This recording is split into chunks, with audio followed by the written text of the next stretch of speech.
इस कार्यक्रम के पुण्यार्जक हैं जैन इंटरनेशनल सेवा ऑर्गेनाइजेशन जीसो।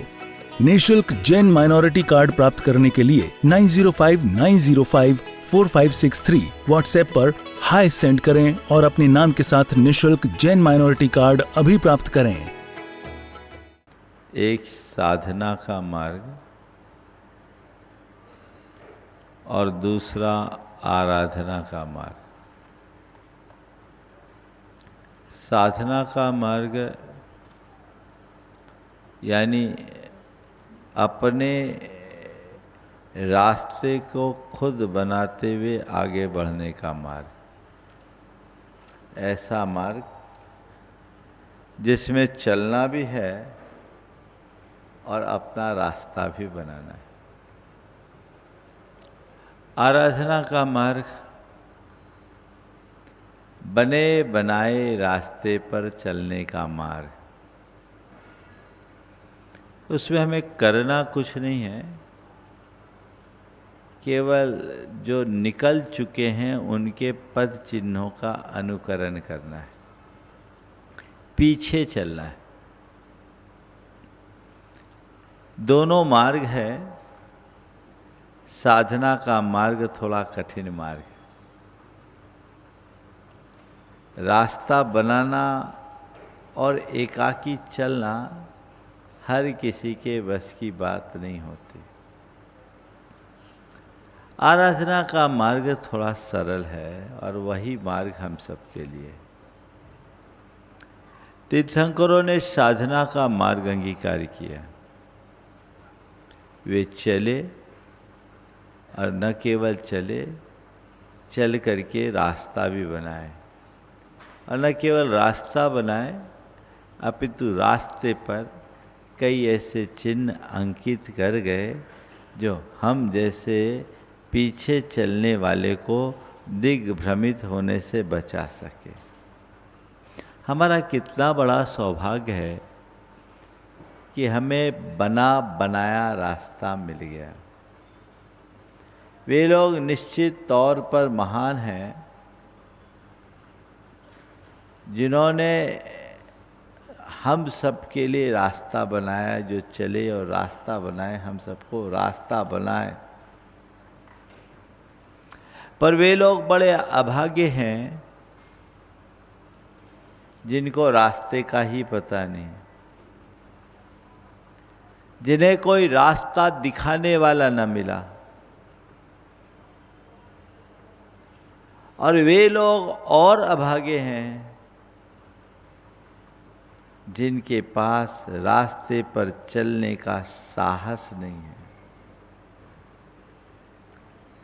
रास्ते पर चलने का बल नहीं है, साहस नहीं है। और वे लोग जिन्हें रास्ते का पता ही नहीं है। चार बातें हमें समझने की है। रास्ता बनाना, रास्ता पहचानना, रास्ता दिखाना और रास्ते पर चलना। इस अर्थ में आज हम लोग बहुत भाग्यशाली हैं कि हम ऐसे युग में जन्मे हैं जब तीर्थंकर परमात्मा ने हम सबके लिए रास्ता बनाकर दिया है ना। कितना साफ सुथरा रास्ता हम सबको उपलब्ध है। इसके बाद हमें रास्ता दिखाने वाले गुरु भी मिल गए हैं, है ना। गुरुओं का मार्गदर्शन हमें मिल रहा है। वे हमें बता रहे कि इधर चलने का ये परिणाम है, इधर चलने का ये परिणाम है। तुम्हें इस रास्ते पर चलना है तो ये रास्ते पर चलो, और यहाँ कहाँ कहाँ क्या क्या प्रसंग बनता है, कैसी घटनाएं घटती है, उससे बचकर चलना। लेकिन बहुतायत लोग वे हैं जो रास्ते को पहचानते नहीं, और पहचान भी ले तो चलने का साहस नहीं कर पाते। संत कहते हैं चलो आगे बढ़ो तभी पहुंचोगे। भगवान ने अपना काम कर दिया, हमें रास्ता बना दिया, बता दिया। धर्म का पथ हमें भगवान ने दिया। गुरु हमें रास्ता दिखा रहे कि बस इस डायरेक्शन में चल, इधर उधर भटकने की कोशिश मत करना। और तुझसे ज्यादा नहीं बनता तो मैं चल रहा हूं, मेरे पीछे आ जा, सब कुछ ठीक हो जाएगा।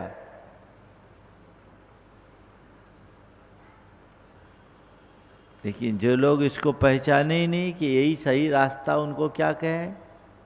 और पहचानने के बाद भी जो हिम्मत न जुटा पाए उसके लिए क्या कहें? बोलो। संत कहते हैं अपने जीवन का ध्येय सुनिश्चित करो। मेरा ध्येय क्या है? मुझे जाना कहाँ है? जाने का रास्ता क्या है? उस रास्ते को दिखाने वाला कौन है? और मुझे चलना कैसे है? क्या चाहिए आप लोगों को? बोलो। अपने जीवन का ध्येय क्या है? क्या है मकसद? बोलो तो। कोई मकसद ही नहीं है। क्या है ध्येय? हिमांशु? संसार पार करना है, दोबारा नहीं आना है, ये हमारा ध्येय है। पर कोई तैयारी है? सच्ची बात बताऊं, ये सब तो केवल धर्म सभाओं में कह देते हो और कहते नहीं हो, कहना पड़ता है। अब यहाँ और क्या कहेंगे? महाराज जी, ईमानदारी की बात तो यही है, आपके सामने अभी ये हम कह रहे हैं, पर हमारे पूरे जीवन की व्यवस्थाओं में हमने इसको कहीं रखा ही नहीं है कि मुझे संसार से पार उतरना है। बोलो सही है कि नहीं? जब तक तुम्हारा ध्येय नहीं है, तुमने अपना लक्ष्य सुनिश्चित नहीं किया, तुम्हारे सामने अपना मंजिल ही नहीं, फिर तुम्हें राह कौन दिखाएगा? खुद पता होता नहीं जिनको अपने मंजिल का, राह के पत्थर उन्हें रास्ता नहीं देते। कौन रास्ता देगा? पहले अपना ध्येय बनाइए।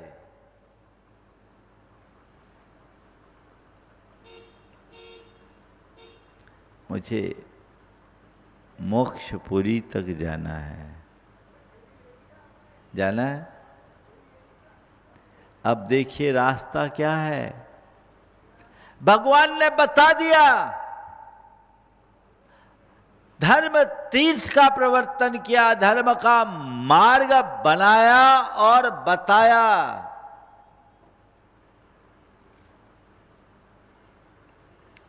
अब मार्ग तो है, हम पहचान नहीं पा रहे। अब बहुत सारे रास्ते, कौन से रास्ते से चले? तो गुरु कह रहे बेटा देख, ये रास्ता तेरा सीधा है, वो मोक्ष मार्ग की राह दिखा रहे हैं। सीधे चल।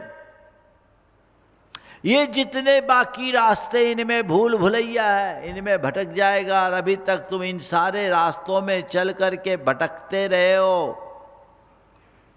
अब वैसी भूल दोबारा मत करना। ये रास्ता सीधे चल रहा है, इसमें कहीं किसी प्रकार का मोड़ नहीं, घुमाव नहीं, स्ट्रेट चलो। और कैसे चले? बहुत लंबा रास्ता है। रास्ते में कहीं कोई कठिनाई ना आ जाए, कोई दुर्गम घाटी ना पड़ जाए, जंगली जानवरों का आतंक न हो, चोर लुटेरों का डर न हो, कहीं कोई दिक्कत ना आ जाए। तब गुरु कहते बेटा घबराता क्यों है, मुझे देखना, मैं भी चल रहा हूँ, बहुत अच्छा जाना पहचाना रास्ता, मैं अक्सर आया जाया करता हूँ, कोई कठिनाई नहीं है, रास्ते में पड़ने वाले गांव के लोग बड़े अच्छे हैं, रास्ता बिल्कुल सपाट है, कहीं कोई दिक्कत नहीं, बीच बीच में रुकने के लिए कई सराय और रेस्ट हाउस भी बने हुए हैं, चाहे जहां हम विश्राम भी कर सकते हैं, अगर थक जाए तो थोड़ा आराम करके भी बढ़ सकते हैं। देख चलना चाहो तो मैं चल रहा हूँ, चुपचाप मेरे पीछे आ जा, तेरा रास्ता भी कट जाएगा और मंजिल भी पहुंच जाएगा। गुरु रोज यही प्रेरणा दे रहे हैं ना, पर क्या कर रहे हो? बोलो।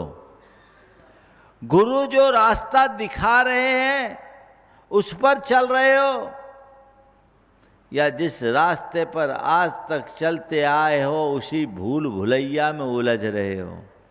बोलो। हाँ, एक ने कहा, एक कवि ने बहुत पहले कहा, भगवान हमने आपके रास्ते को अच्छी तरह अपनाया, हमने आपके रास्ते को अच्छी तरह अपनाया, इसीलिए अपने रास्ते का नाम ही भगवान महावीर मार्ग बना दिया है। जिस रास्ते पर चलते उसी को मोक्ष मार्ग बना दिए, तो आखिर कैसे काम चलेगा? राह पकड़िए, सही राह पकड़िए, आगे बढ़िए। अब वक्त केवल चलने का है, आगे बढ़ने का है। जीवन की दिशा और दशा को बदलने के लिए प्रयत्न कीजिए, सतत गतिशील होने का लक्ष्य बनाइए। कभी मन से पूछा मेरा आगे का क्या होगा, मुझे कहाँ जाना है, कल्याण कैसे होगा? कल्याण कैसे होगा? और सच्चे अर्थों में ये तो पूछो कि अंदर कल्याण की कोई इच्छा है कि नहीं है? जिसके अंतरंग में इच्छा ही नहीं जगी, समझ लेना उसका बड़ा दीर्घ संसार है। अभी उसको संसार में बहुत लंबा काल खंड बिताना। जिसको पता है कि मेरा मार्ग तो यही है, भले वो धीमे चले, चलना शुरू तो करे। एक एक कदम चलते चलते हजारों मील की यात्रा की जाती है। हजारों मील की चर्चा करने वाला एक कदम भी आगे नहीं बढ़ पाता।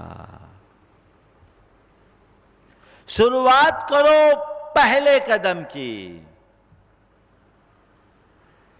और संत कहते हैं तुम मोक्ष मार्ग में आगे बढ़ो, अति उत्तम बात है। कम से कम ऐसा न कर सको तो कम से कम इतना तो तय कर लो कि अब तक जिस रास्ते पर थे अब उस रास्ते पे नहीं जाएंगे। संसार की तरफ अब मैं पीठ कर लिया हूं, उधर मैं अब झांकूंगा भी नहीं। एक सम्यक दृष्टि की यही पहचान है।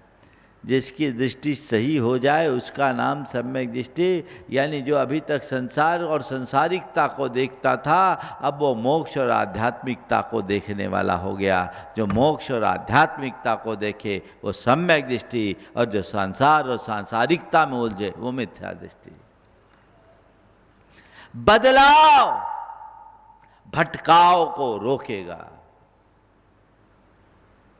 और तभी ठहराव आएगा, और इसी ठहराव में आत्मा के साथ लगाव आएगा। एक ढर्रे में जीते जीते कितने भाव बिता दिए, कोई हिसाब है? कोई अता पता नहीं।